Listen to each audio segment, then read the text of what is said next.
PFC Kanlong, magandang umaga po, sir.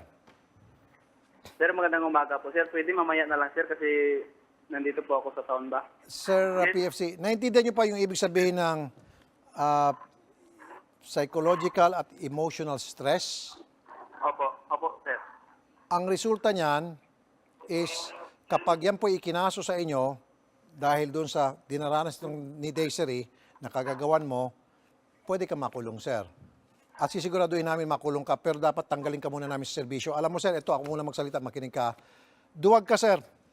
Nakakatakot ka. Baka pagdating sa engkwentro, iwan mo yung mga kasama mo. Halimbawa, may bakbakan na, nakakita ka ng kalaban, baka tumakbo ka, karipas ng takbo, iwan mo yung boots mo, takbo ka. Kawawa na may mga kasama mo, iwan mo, dahil duwag ka. Nakakita ka ng kalaban, baka tumakbo ka, karipas ng takbo, iwan mo yung boots mo, takbo ka. Kawawa na may mga kasama mo, iwan mo, dahil duwag ka.